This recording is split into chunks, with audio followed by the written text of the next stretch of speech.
Video کو like کریں، ہمارے چینل کو سبسکرائب کریں، پاس والی بیل آئیکن کو دبا دیں تاکہ ہماری آنے والی ہر نیو ویڈیو کی نوٹیفیکیشن آپ کو ملتی رہے۔ تو جو چیز اللہ کو سونپی جائے وہ کبھی ضائع نہیں، جو چیز اللہ کو سونپی جائے وہ کبھی، اسی لیے گھر سے بچے نکلو تو ان کو فی امان اللہ کہا کرو، اور تم گھر سے نکلو تو بچوں کو یاد کراؤ کہ وہ تمہیں فی امان اللہ کا مطلب ہوتا ہے اللہ کی امان میں، اور جو چیز اللہ کی امان میں ہو اس کا کبھی نقصان نہیں ہوتا، بلکہ اس کی برکت میں نے دیکھی، اس کی برکت ہم نے اپنے بزرگوں سے سنا تھا، ہم نے اپنی آنکھوں سے کئی مرتبہ دیکھی۔ میرے تیسرے نمبر کے بھائی حافظ سید مقیم، ان کا ایکسیڈنٹ ہو، مالیگاؤں کے ہاسپٹل میں لے کر گئے، پورا محلہ سحری کے وقت رمضان شریف میں پورا محلہ جمع ہو گیا۔ الحمدللہ میرے رب کا احسان ہے، جتنا دنیا کے لوگ ہم لوگوں کو چاہتے ہیں اس سے زیادہ ہمارے محلے کے لوگ ہمیں چاہتے ہیں۔ پورا محلہ جمع ہو گیا، ہنگامہ ہے۔ ہاسپٹل لے گئے تو ڈاکٹر دھیرے دھیرے ڈریسنگ کرتا ہے، میں تو اندر نہ جا سکا، مجھ سے خون نہیں دیکھا جاتا، اندر نہ جا سکا، تو تاخیر ہو رہی تو میں نے کہا ہمارے ساتھی جمیل رضوی صاحب سے کہ بھی جلدی نکالو، کیونکہ ڈاکٹر کہتا ہے یہاں علاج نہیں ہوگا، دھولیا لے جانا، مالیگاؤں سے دھولیا 50 کلومیٹر، دھولیا لے جانا پڑے۔ تو ڈاکٹر سے کہو جلدی کرو، تو وہ ڈاکٹر کہتے ہیں بھی جلدی کر، تو کہتا ہے دھولیا لے جانا یا علاج نہیں ہوگا تو جلدی کر، معاملہ بہت نازک۔ تو اس نے کان میں کہا دھولیا نہیں جا پائے گا یہ، اسی لیے میں دھیرے دھیرے کر رہا ہوں کہ جو ہونا یہی ہو جائے، یہ حالت تھی، یہ نہیں جا پائے گا دھولیا۔ وہ اس نے کہا کہ تو جلدی کر، جو ہونا ہے وہ ہوگا لیکن تو جلدی کر۔ اور انہوں نے آ کے میرے کان میں یہ بات کہی، اور پھر اس کو ایمبولینس میں رکھا گیا۔ میں تو نہ جا سکا، ساتھ میں میرا حوصلہ نہ تھا۔ گھر کے لوگوں نے کہا جا رہے، میں نے کہا جو ابراہیم اور موسیٰ کی امیوں نے کہا تھا میں بھی وہی کہتا ہوں، اس کو میں نے تیری امان میں دیا، فی امان اللہ، اللہ کی عزت کی قسم، اللہ کی عزت کی قسم، کہ ٹھیک ایک ہفتے کے بعد وہ اچھا ہو کے گھر آ گیا۔ اس لیے آپ سے بھی کہتا ہوں اللہ پہ بھروسہ، دیکھو اللہ سے کچھ چیزیں لینے کے لیے نیک ہونے کی ضرورت نہیں ہے، اللہ پر بھروسہ ہونا چاہیے۔ دعا کی قبولیت کے لیے بھی نیک ہونے کی ضرورت نہیں، اللہ پہ بھروسہ ہونا چاہیے۔ اپنی باتیں اللہ سے منوانے کے لیے نیک ہونے کی ضرورت نہیں، اللہ پہ بھروسہ ہونا چاہیے۔ جو اللہ پہ یقین کرے اللہ اس کے لیے کافی ہے۔ اس لیے گھر سے نکلو تو فی امان اللہ بول کر اپنے بچوں کو یہ یاد دلا دو، فی امان اللہ۔ فی حضرت ابراہیم علیہ السلام کی امی نے کہا کہ میں تجھے تیری امان میں دیتی ہوں، اور جب واپس لوٹی تو دل دھک دھک کر رہا تھا، فوراً خیال ہے تو نے تو اللہ کی امان میں دیا ہے نا۔ جب وہاں پہنچی تو کیا دیکھا، جنگل کے درندے چاروں طرف سے گھیر کے بیٹھے ہیں اور حضرت ابراہیم کی حفاظت کرتے۔ اسی غار کے اندر ابراہیم علیہ السلام کی پرورش ہوئی، اور تقریباً 11 یا 12 سال تک کے ابراہیم علیہ السلام اسی غار میں رہے، اور جب عمر بڑھ گئی تب آپ باہر تشریف لائے، اور جب باہر آئے تو پھر جو کیا وہ ایک طویل داستان ہے، لیکن بات بہت دور سے دور گئی، اینڈ کی طرف جانا تو ہوگا۔ یہ داستان اتنی طویل ہے، اتنی لمبی ہے کہ گھنٹوں میں بھی ختم نہیں ہوگی، اور مجھے میرے آقاؤں کی زندگی پڑھنے کا ایسا لطف ہے، ایسا چسکا ہے کہ تھوڑی دیر کے اندر یہ داستان مکمل نہیں ہوتی، اس کے لیے طویل وقت چاہیے۔ لیکن اینڈ کرتا ہوں، اللہ نے آپ کو اپنا خلیل بنایا، اور خلیل اس کو کہتے ہیں کہ جو یار کے علاوہ کسی کو نہ چاہے، یعنی محبت سب سے کرے، لیکن جب یار کی محبت اور دوسروں کی محبت آمنے سامنے ہو جائے تو سب کو قربان کر دے۔ اس کی جلوگری دیکھیں آپ، اس کی جلوگری۔ خلیل تھے نا، خلیل، اللہ نے کہا پہلا امتحان پیدائش گار میں ہوں، دوسرا امتحان اللہ کی محبت میں آگ میں ڈالے جائے۔ نمرود سے مناظرہ کیا تھا نا آپ نے، نمرود سے کہا تھا میرا اللہ وہ ہے جو مارتا بھی اور جلاتا بھی ہے، تو اس الو نے کہا کہ یہ کام تو میں بھی کر سکتا، مارو جلا تو میں بھی سکتا۔ کیسے جلا سکتے ہو؟ ایک آدمی جا رہا تھا، اس کو پکڑ کے مروا ڈالا، دیکھو کہا میں نے مار دیا، اور ایک کو پھانسی کی سزا تھی، اس کو چھڑا کر کے کہا گھر جا، تو کہا دیکھو میں نے زندگی دے دی۔ ابراہیم علیہ السلام نے کہا یہ سمجھتا ہی نہیں یہ موت اور زندگی کے فلسفے کو، تو آپ نے اس سے ایک بات کہی سمجھانے کے لیے، فرمایا میرا اللہ مشرق سے سورج نکالتا ہے، اگر تو خدا ہے تو مغرب سے نکال کے بتا۔ قرآن کہتا ہے حالت خراب ہو گئی، فَبُہِتَ الَّذِي كَفَرَ، ہاں پھر وہ خدا بننے والا ہیبت زدہ ہو کر کے رہ گیا، کیونکہ دلیل تھی نا ابراہیم علیہ السلام کی۔ ہاں تو پھر اس کے بعد کیا کہا حضرت ابراہیم علیہ السلام سے، کہا کہ ہم تجھے، اچھا وہ دور قحط سالی کا دور تھا، جب مناظرہ ہوا تو قحط سالی کا دور تھا، سب کو نمرود گیہوں چاول تقسیم کرتا تھا، اناج تقسیم کرتا تھا۔ ابراہیم علیہ السلام نے مناظرہ کیا تو کہا میں تم کو اناج نہیں دوں گا، اب جاؤ بھوکے مرو۔ اب یہ نکلے گھر سے، مناظرہ کیا، گھر والوں کو کہے کہ نکلے کہ میں کچھ نہ کچھ اناج لے آؤں، نمرود کے پاس کچھ نہ کچھ وہ سب کو دے رہا ہے تو میں مجھے بھی دے گا، مناظرہ ہار گیا تو نہیں دیا۔ ابراہیم علیہ السلام نے سوچا کیا کرنا، تو 2 بوریاں لی، اس میں مٹی بھر دی، اور مٹی بھر کے لے کر گئے، حضرت سارا گھر میں تھی، لے جا کر کے رکھ دیا، چپکے سے رکھ دیا، کچھ کہا نہیں اور جا کے لیٹ گئے۔ حضرت سارا آئی، کہا کہ اناج لائے تو اطلاع تک نہیں دی، جا کے سو گئے، تھکن تھی۔ حضرت سارا بڑی پیاری زوجہ ہیں حضرت ابراہیم خلیل اللہ علیہ السلام، بڑی وفادار فرما بردار، اللہ اکبر، لیکن کبھی کبھی تھوڑا سا منہ میں باتیں کر لیتی تھی۔ تو ایک دن شکایت کی، اللہ سارا مجھ سے منہ چلاتی ہے۔ اللہ نے فرمایا ابراہیم میں نے تجھے خلیل اسی لیے تو بنایا نا کہ تو بیوی کی باتوں پہ صبر کر لیتا ہے، کر دے گے تو کیا انداز ہے، اللہ اکبر۔ تو بہرحال تو کہا کہ مجھے اطلاع تک نہیں دی، بوری کھولی تو اس میں گیہوں تھے، جلدی سے پیسا، روٹی بنائی، روٹی کی خوشبو سنی، اٹھ کے بیٹھ گئے۔ فرمایا یہ روٹی کہاں سے لائی روٹی؟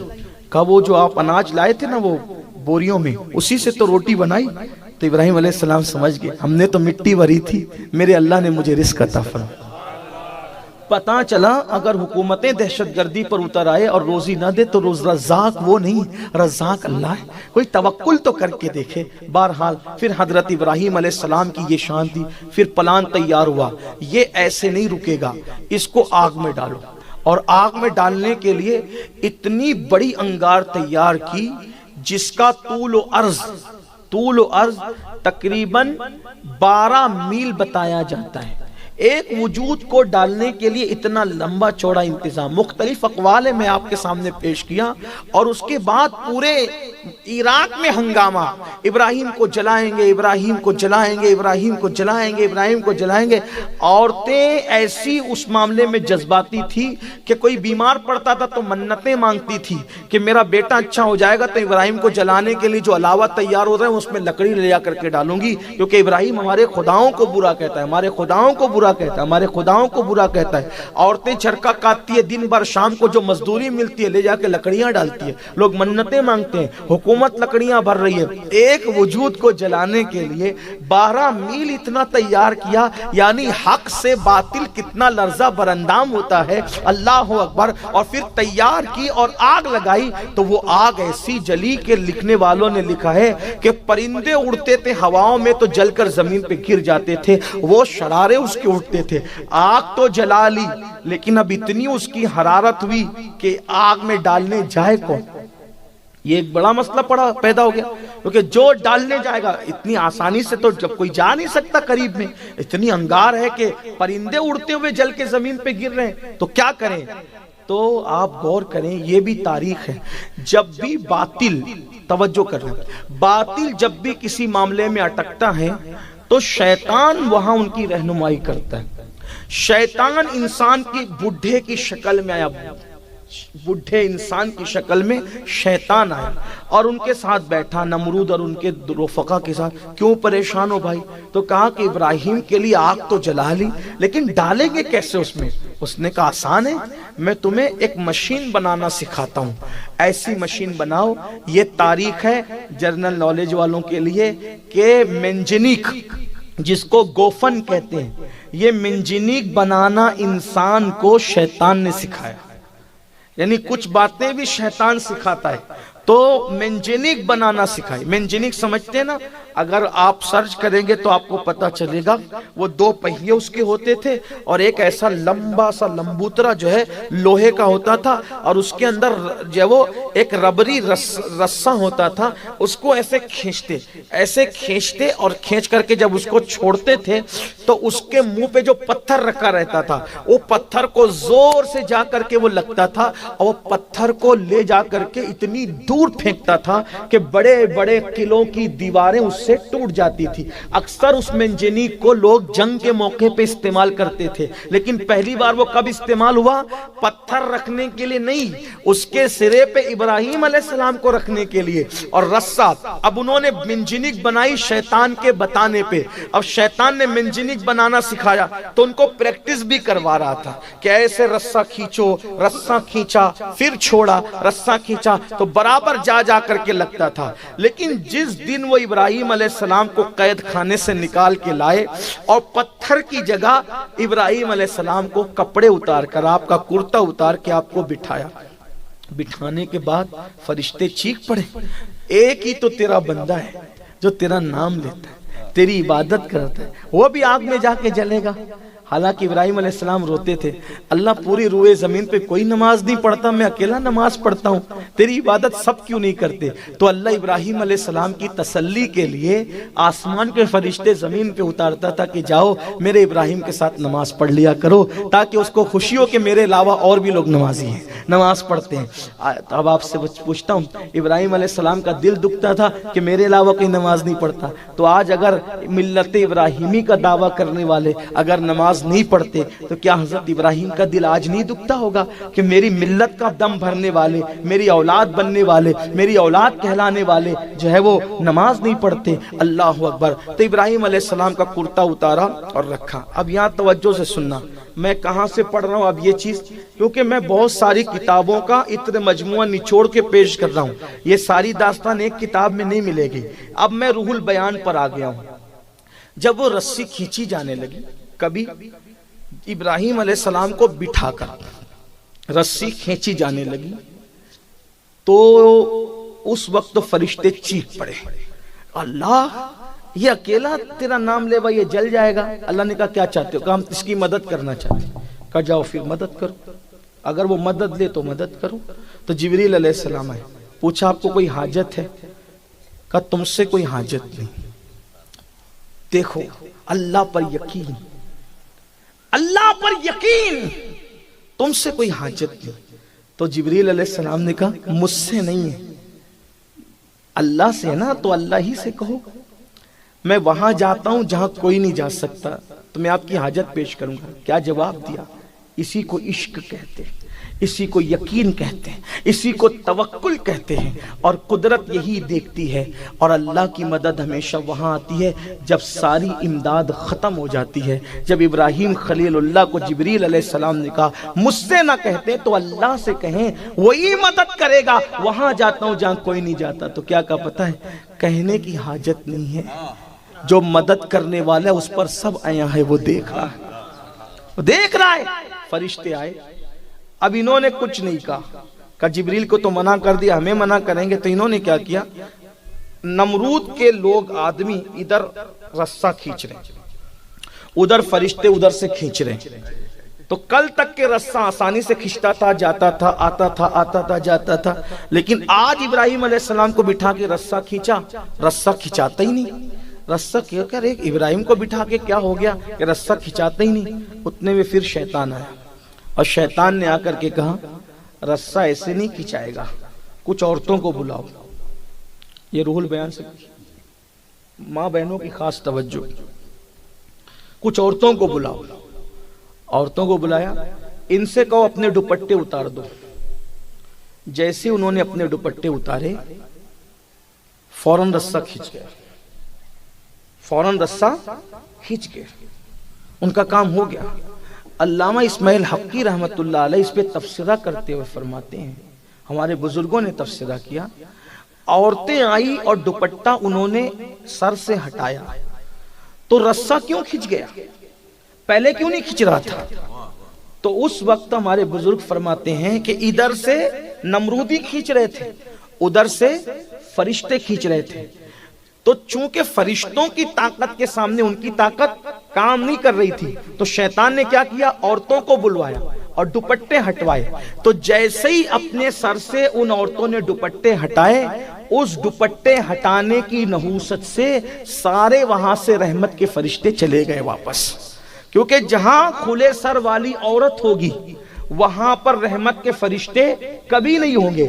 اور اس پر اشارت النص کے اعتبار سے اگر یہ واقعہ لکھنے میں اسماعیل حقی صحیح ہیں، توجہ کرنا، کیونکہ بھئی قلم کسی کا بھی پھسل سکتا ہے. آج کل تو حالات لوگ ایسے ہی نا کہ لوگ تبصرے کرتے ہیں یہ روایت ضعیف ہے اور ایسی ہے ویسی، اس لیے میں کہہ رہا ہوں، ورنہ اسماعیل حقی میرے لیے دلیل ہے. ہم اپنے بزرگوں کو دلیل مانتے ہیں، لیکن اعتراض کرنے والوں کے لیے کہہ رہا ہوں اگر اسماعیل حقی اس واقعے کو لکھنے میں سچے ہیں، حق و ثواب پر ہیں، تو توجہ کریں، ابراہیم جیسا پیغمبر موجود ہے اور اگر عورت سر سے دوپٹہ ہٹا لے تو وہاں بھی رحمت کے فرشتے ٹک نہیں رہے ہیں، بلکہ وہاں سے غیرت کی وجہ سے چلے جا رہے ہیں. نبی تو وہاں اللہ اکبر دشمن کے نرغے میں امتحان دے رہا ہے، نبی کا رہنا وہاں تو امتحان کی تکمیل کے لیے ہے، لیکن فرشتے وہاں رکے نہیں، چلے گئے. اب آپ سے پوچھنا چاہتا ہوں، آپ کہتے ہیں ہمارے گھر میں برکت نہیں، ہماری بیٹی کو رشتے نہیں، ہمارے گھر میں مصیبتیں، ہمارے گھر میں بیماریاں. اللہ کے بندوں، تمہاری بیٹیوں کے سر پہ دوپٹے کب ہے؟ تمہاری بیویوں کے سر پہ دوپٹے کب ہے؟ اللہ اکبر.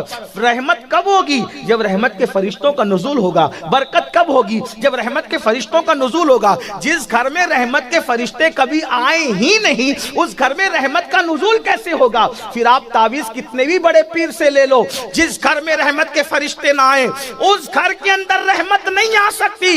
یاد رکھو، اللہ اکبر. یہ فلسفہ شیطان نے نمرودیوں کو بتایا، اگر رحمت کے فرشتوں کو ہٹانا ہے تو عورتوں کو ننگے سر کر کے لا کے کھڑا کر دو، رحمت کے فرشتے چلے جائیں گے.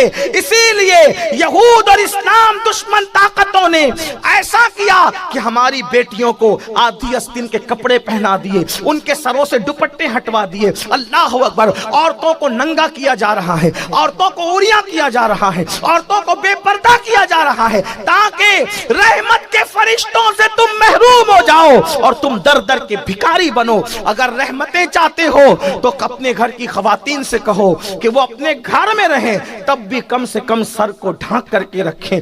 بلکہ اس سے بڑی ایک بات علامہ اسماعیل حقی نے لکھی ہے کہ جب اللہ کے رسول علیہ السلام پہلی وحی کے بعد گھر میں آئے، توجہ کریں، یہ سورۃ الانبیاء کے باب میں انہوں نے لکھی ہے اسماعیل حقی علیہ السلام. جب حضور گھر میں تشریف لائے تو حضرت خدیجہ سے کہا، اماں خدیجہ پاک سے، زملونی مجھے چادر اڑاؤ. تو کہا کیا ہوا؟ فرمایا میں ایک فرشتہ دیکھ رہا ہوں. فرشتہ؟ ہاں. اس نے کیا کہا؟ اقرا بسم ربک الذی، پوری داستان بتائی. تو کہا رکیے، ابھی وہ فرشتہ دکھتا ہے آپ کو؟ ہاں دکھ رہا ہے. ادھر آئے. ابھی دکھتا ہے؟ ہاں دکھتا ہے. اما جان خدیجہ نے سر سے دوپٹہ ہٹایا. یہ علامہ اسماعیل حقی نے لکھا ہے، میں اس کو نقل کر رہا ہوں عبرت کے لیے. اپنے سر سے دوپٹہ ہٹایا. پھر پوچھا، اے میرے سرطان، وہ فرشتہ دکھ رہا ہے ابھی؟ کہا نہیں خدیجہ، اب وہ نہیں دکھتا. پھر سر پہ دوپٹہ ڈالا، اب دکھتا ہے؟ ہاں دکھتا ہے. دوپٹہ ہٹایا، اب دکھتا ہے؟ نہیں دکھتا. فرمایا، عرض کیا، واللہ یہ وہی فرشتہ ہے جو موسیٰ پر آیا تھا، جو عیسیٰ پر آیا تھا، جو نبیوں پر آیا تھا. یہ شیطان نہیں، یہ فرشتہ ہے. اگر یہ شیطان ہوتا اور دھوکہ دیتا تو دوپٹہ ہٹانے پر بھی وہ کھڑا موجود رہتا. وہ شیطان نہیں ہے بلکہ رحمت کا فرشتہ ہے، اس لیے ہم نے دوپٹہ ہٹایا تو وہ حیا کی وجہ سے چل دیا.